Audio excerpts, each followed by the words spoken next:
Ça son couteau chanvré. Qu'est-ce qu'il y a au beau yo tant pris dim pour qui ça changé. Oui ça changé. Faut que t'aies gain et des peuples oui pour ça manger. Pendant style gain haïtien c'est domaine cap mourir dans chanvré. Oui dans chanvré yo pas fait pas. Welcome to International Fest. My name is MacArthur Pierre-Louis, a Houston attorney who co-hosts this show to help educate the public on all things international.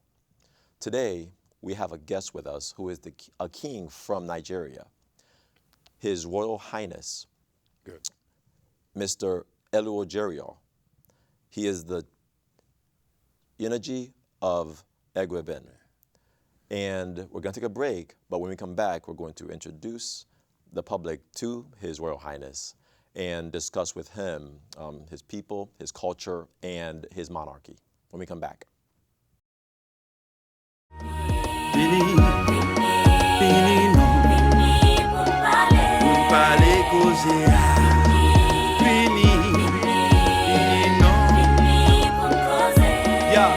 Yo, ça son couteau chanvré. Qu'est-ce qu'il y a au beau yo tant pris dim pour qui ça changé. Oui ça changé. Faut que t'aies gain et des peuples oui pour ça manger. Pendant style gain haïtien c'est domaine cap mourir dans chanvré. Oui dans chanvré. Okay, thank you for joining us today. We would like to introduce the public to His Royal Highness, the Ehizogie of Igueben. And Your Royal Highness, thank you so much for making time to visit us. Thank you. And you are here not on a state visit, but on a personal private visit? Yeah, thank you very much. I'm here on a private visit, actually. And in my private capacity, I don't see anything wrong in talking to you. Okay, great. And so we had started this show to want to educate the public basically about your story, okay, and let the Houston area public know or understand what it means to be a king, because that's not something that many Americans are familiar with.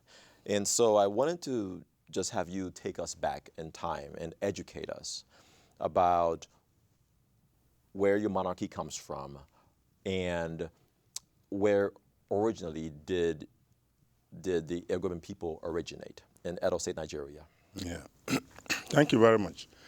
I am His Royal Highness Ehizogie Eluojierior, first JP, the Onogie of Igueben and Okaigun of Esanland.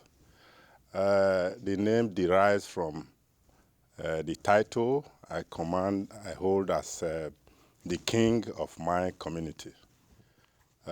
Because as you know, in Nigeria, before the coming of the British around the 18th century, you find every community, every kingdom was ruled by the king as the monarchy. That is why it is not a new thing it's not surprising to the British people what a monarchy is all about. But to the Americans, I know it's a new thing.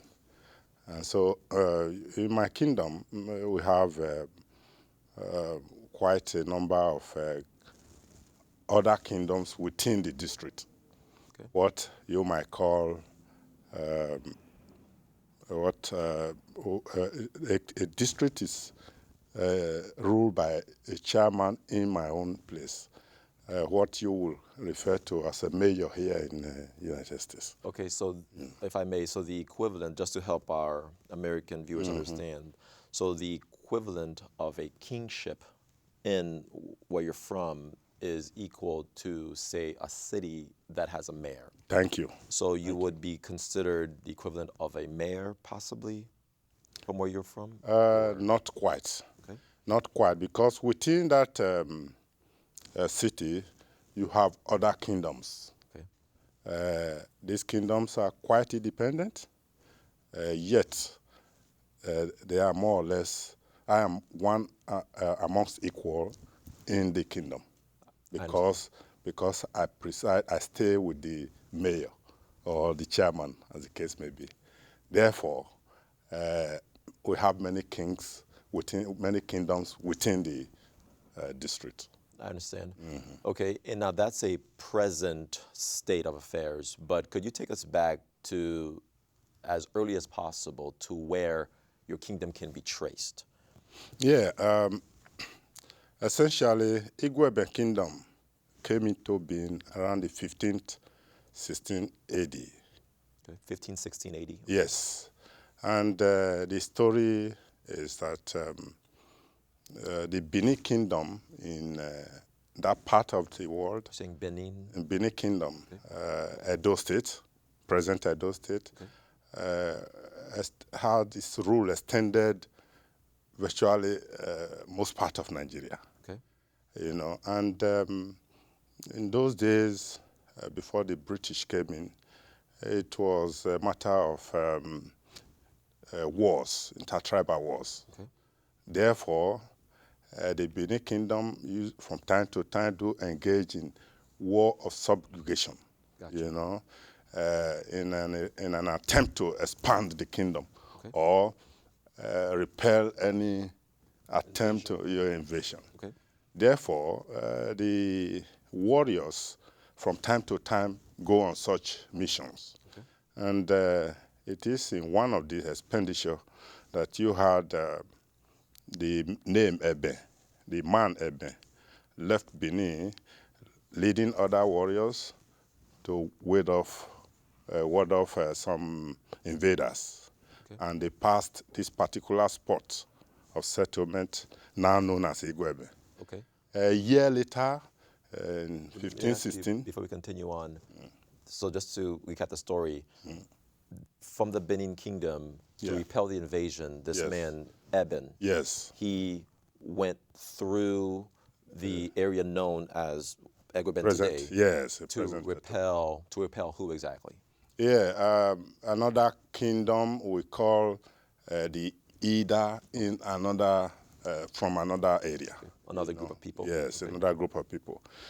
So he, being a warrior, was in charge of these other warriors that went after these invaders. And they passed this spot, and on their way back a year later, after succeeding in their mission, this particular spot they stopped to have a rest. They discovered all the things that were thrown away, all the pieces of yam and so on, had grown to become heavy yam that was in the ground. Yes, that means the place is very fertile and very good for them to settle.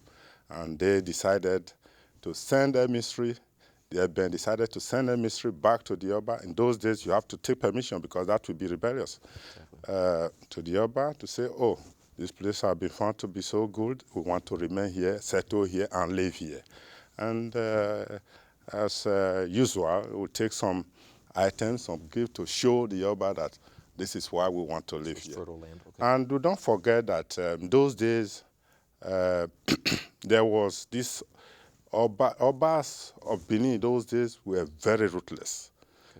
So it is possible the Eben wanted a safe place, a safer place, and to have a leadership role, you know. I see. He decided to settle there and make the place a home. I see. And that settlement of the 15th, 16th century has gradually grown from a hamlet, a little settlement, to a city we now have as Igueben today. I see. Okay, so from 1516, from the original settlement, all the way to now, can you tell us just how the development has occurred to what does the people look like now? What kind of agriculture? Yes, it's a very, very interesting story. You have people who settled as warriors, as fighters those days, went into farming of all sorts, yams, other crops, and so on. Gradually have developed from that level to other professions. You know, initially teachers, apart from farming, teachers, gradually lawyers, and so on and so forth. Today we have great politicians, and all the amenities that we now have in a city, in a modern city, gradually we now have them. It grew from a little hamlet to a village, and from village, because from time to time you have other people coming in when they hear of the exploit of the kings of that area. They want to belong, and they come in and settle, because naturally a place ruled by king, you have, when they want to settle, the king will give them a place to settle. That is how the kingdom continue to grow from place to place. And so the city, as of today, you have other villages, coming from different places, not only from Benin now, because it's a modern city, And as of today, we have the 28th king of that place in myself. Okay. We've had 27 ruled before myself. Yeah, we'll talk a little bit about your monarchy and the lineage, but to help our viewers understand, where exactly in Nigeria is Igueben? Yeah, Igueben is situated in Edo State. Edo State is in southern Nigeria, and initially we had three regions in Nigeria. We had the northern region, we had the western region, and we had the eastern region. But gradually we came to 4 regions. Midwest region added to that, making 4 regions. And it is that 4th region we have the West and the Bini people. Okay. Bini is not a hidden group in Nigeria at all. It's not a what group? I said it's a major group. I see. And it is because they want that kind of recognition that we later had 4 regions, even though that was called a Western region, And from such a region, we evolved to having 12 states, and gradually to 19 states. From now we have about 36 states. 36 states. And Edo is one of the 36 states, Edo State. In Edo, we have the Benin, we have the Esan, which was corrupted to be Ishan by the British. Okay. Because when you want to find an easy way out in pronouncing, just like we are not Americans, we speak our language and so on, we just manage to, have an accent to get you to understand what you are saying. And so the British called it Ishan. Got it. But in native language, we call it Esan. Okay. And so we have Esan in Edo State, and we have Afema, which are the 3 major groups of Edo State. Okay, and we're going to take a short break, but before we do, and after the break, we'll talk more about the monarchy itself. But what types of languages, or what different languages are spoken in Edo State, in Edo State, or specifically in Igueben? Yeah, that's exactly what I try to get you to know. In Edo State, we have essentially the Benin-speaking people. Okay. We have the Esan-speaking people, which corrupted becomes Ishan-speaking people. Correct. And then the Afema people, the Edo North. Okay. Edo North. We are the Edo Central, and then you have the Edo South. Okay. Or that is in majority. Okay, but those are the people, but language-wise, do they speak all the same language? No, it's not the same. It is true that we evolved from Benin. We don't speak Benin anymore. I see. We speak a unique language. In fact, the language of Igueben is even unique within the Ishan. That is why we say in Nigeria we have over 250 languages. We have a unique one in Igueben, but among Ishans. In Ishans, we do understand ourselves a little bit here and there, It's very similar, but there are little differences, In Afema, which is the Edo North, is a different ballgame. And then in Benin, where we evolved from, yes, the Igueben, because we were the last to leave Benin Kingdom, because it was a similar war that most kingdoms in Esanland left Benin. I understand. We were the last to leave Benin, and so our own language is peculiar. We add some Benin and Ishan, and we have a unique one. That makes us what we are. I see. You know, and that is the kingdom for you. Okay, so whenever you have a mixture of different languages coming together to create a third language of sorts is what Thank you. you. Would call, They know exactly where we're coming from. I see. Because the language, the dressing, the what you do makes you unique. Got it. Makes the culture unique, and within the people, they know exactly where you're coming from. Okay, thank you for that. Okay, so we're going to take a quick break. After the break, we're going to discuss with His Royal Highness, the Onogie of Igueben, a little bit about the monarchy itself that he sits upon. Thank you. Thank you.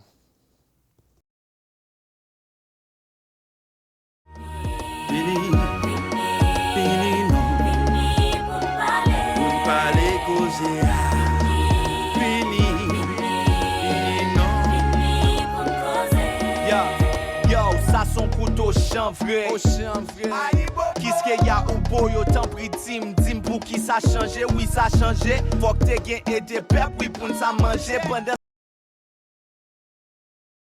Welcome back to International Fest. Today we have our guest, His Royal Highness, the Enuogie of Igueben. And Royal Highness, welcome again. Thank you.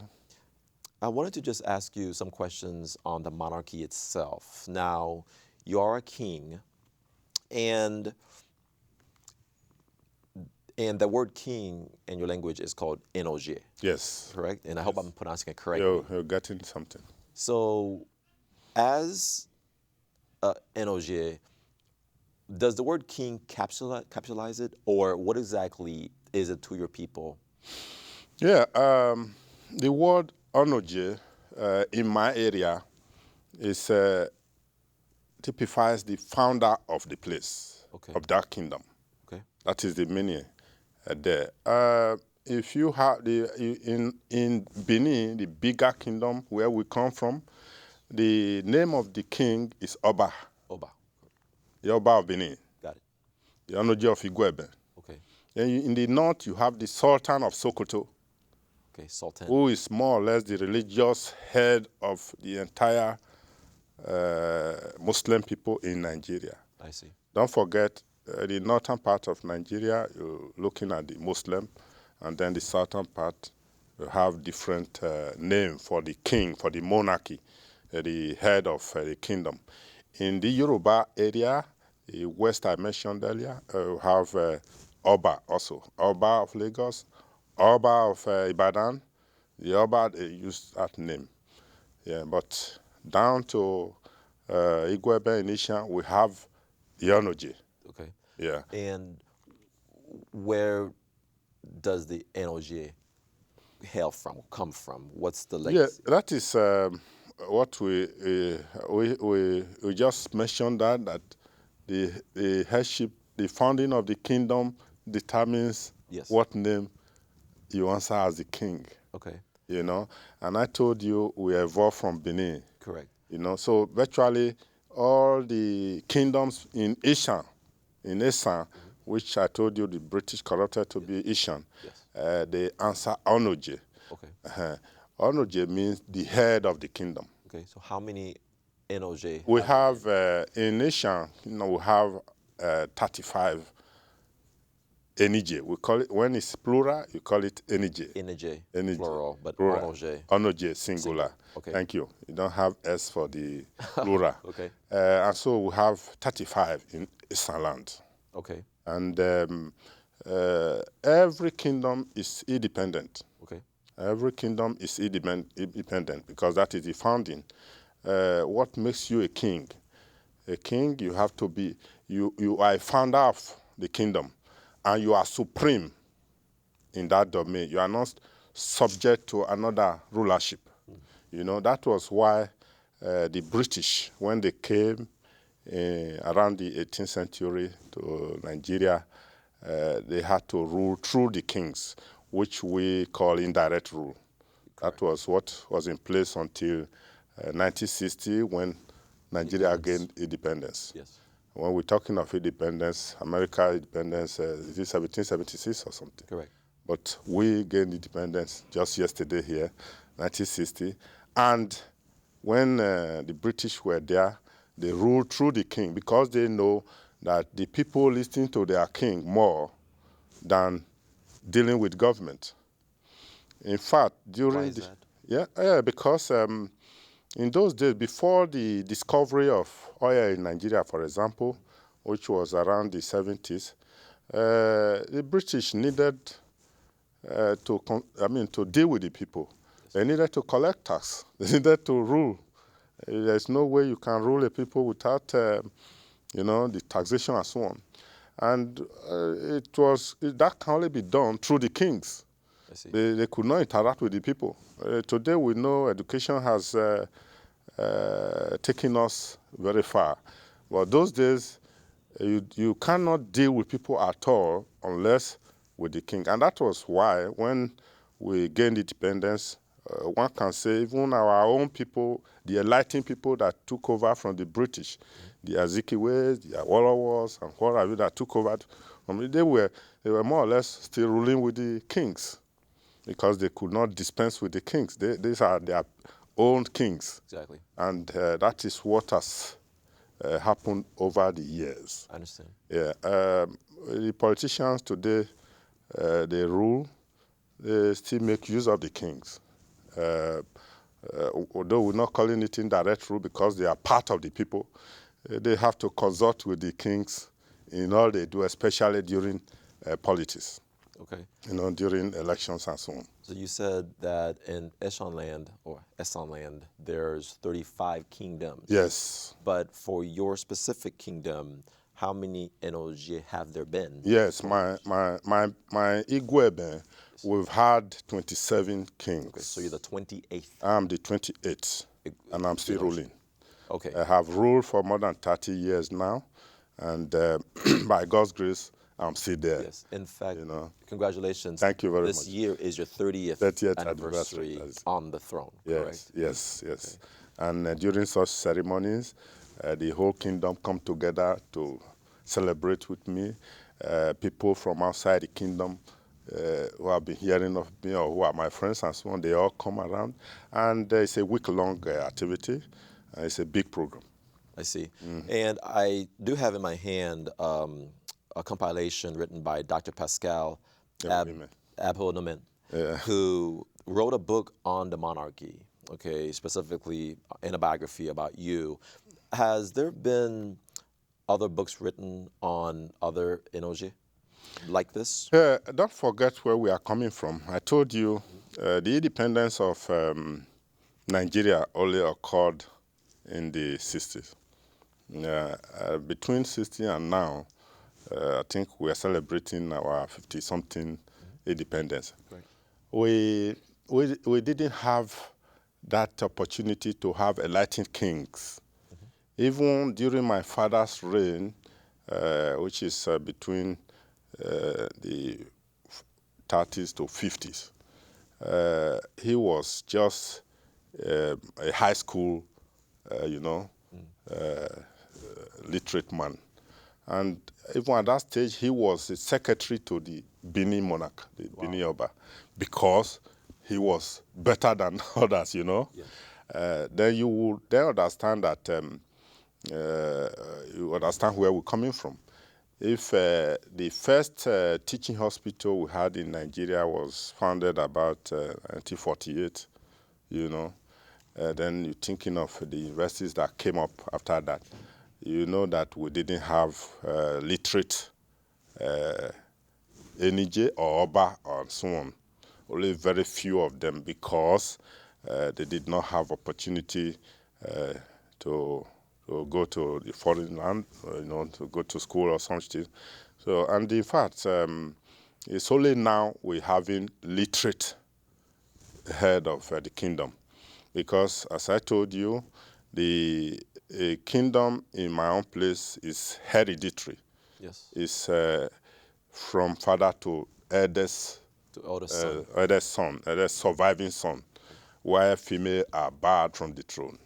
You know, there are some kingdoms, it is not that system that exists. Okay. It could be 3, 4 families founding that kingdom, and it will rotate from one kingdom to the other. Family to family. I know that happens in the West, which where you have the Obas. I see. In the North, where you have the Sultan and the Emir, have their own system of inheriting the throne. You know, so but going to Igueben is from father to son, hereditary, and from the Igueben to me, to my position as the king of Igueben, I will say the 28th king.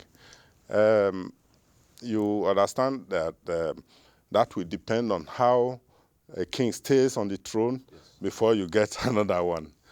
Sometimes succession is very quick, because those days it was battled. I mean, to get to the throne, you have to pass like the eye of a needle, getting through, you know, that kind of thing. So you have a situation where in Benin, for example, the present Oba is about the 38th Benin that has existed for centuries. Wow. And you have our own from 15th to 16th century, talking of 28th. So I think the succession in the case of Igueben have been quick for reasons, for many reasons. You know, if after the demise of a king, if the heir apparent, the crown prince, is not ready for the throne because of the age, then you have what you call a regent. Okay. A regent is the uncle who stays there until maturity. I see. You know, the maturity is what age? The maturity is 16, about 18. 15, 18 years old. Yes, it's 18. Usually 18. Okay. And you have to go through the traditional process of being the king, and then the government will recognize you. That is the law. I understand. You know. Okay, and I just wanted to ask specifically, what about your duties as? As the monarch, as the head. In those days, it was purely the duties in those days before the British came in. The judicial, the executive, and the legislative duty of the people rests on the king. But as you know, by the time the British came in, destroyed that system and enthroned their system, what you had is they now use the king, especially those who are literate and so on. They take charge of the courts, you know, for them, and then added to that, they still play their role at the village level, using their own chiefs and elders and people to rule the various villages and so on. And so the duties is all encompassing. Duties is all encompassing. Because they form the mouthpiece of the entire kingdom, using other people to rule. You know, that is why today what you still have is they act as advisor at different level to the government. Okay. Yes, using their own chiefs and so on to rule the various villages. And that is why we have a name for the chiefs. Those we install to help look after the villages, we call them Okaigun. Okay. Okaigun, that means those who talk on behalf of the king. I see. You know, that is the name. And usually such a relationship in those days, for example, if they were collecting tax, the chiefs and some elders will help do the collection on a percentage during the British rule. And today, virtually no tax, because we have the oil. We have the oil and the allocation from federal government flowing down to the local government and to the people. And so rather we benefit from the government, from our natural resources. I think just now we are seeing that there is a need for a review of the whole process, because the price of oil worldwide is going down, and there will be need to use other resources, to run the government. So basically, we get remuneration partly from the government by way of stipend, and then your people who appreciate your role today. Okay. We'll take a pause right there, and when we come back, we'll discuss you personally and talk about your biography. Thank you. Okay. We're with His Royal Highness. So the relation, the kingmakers will meet when it happens. It's always very quick. Yes. It happens, and then you are brought in, and then you begin to undergo the processes of, initiation, king-making, and what have you. Because this was what people will ask me, how come you know how to do this or do that? No. As soon as you come...